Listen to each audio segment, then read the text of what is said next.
السلام علیکم ورحمۃ اللہ وبرکاتہ نحمدہ ونصلی علی رسولہ الکریم اما بعد۔ آج کا سبق سن لیجئے۔ آج کے سبق کی سرخی ہے سخاوت سے دوستی کیجئے، پارٹ نمبر 86۔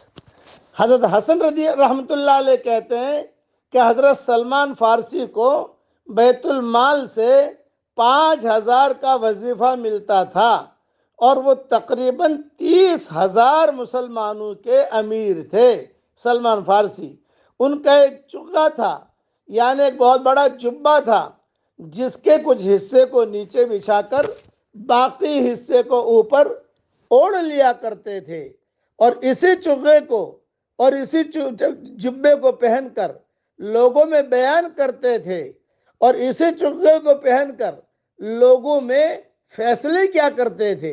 چونکہ امیر تھے، وہ 30,000 مسلمانوں کے ذمہ دار تھے، تو اسی کو پہن کر بس وہ چگا ایسا تھا، وہ جبہ ایسا تھا لمبا چوڑا کہ جو ایک کو اسی کو بچھا دیتے تھے اور اسی کو اوڑھ لیتے تھے۔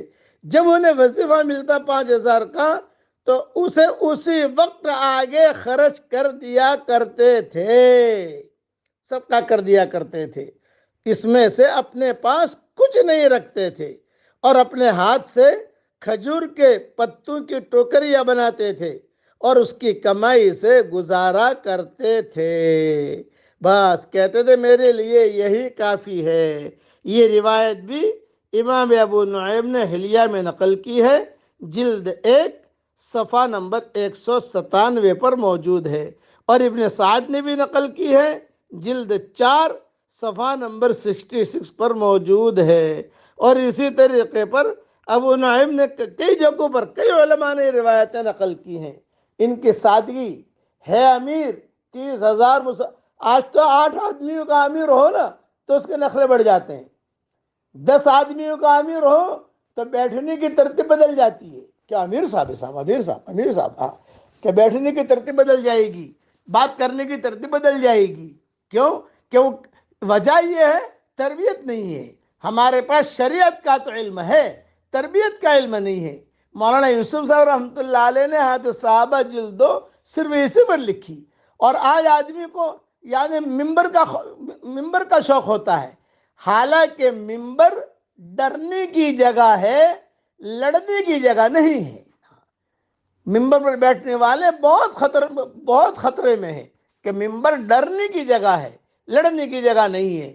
وہ صحابہ سمجھے ہوئے تھے اسے، اس لیے وہ احتیاط کرتے تھے۔ 5,000 آتے تھے، 5,000 کے 5,000 خرچ کر دیتے تھے، چلو، اور اپنی زندگی خود اپنے ہاتھ سے ٹوکریاں بناتے تھے، بیچتے تھے، زندگی گزارتے تھے۔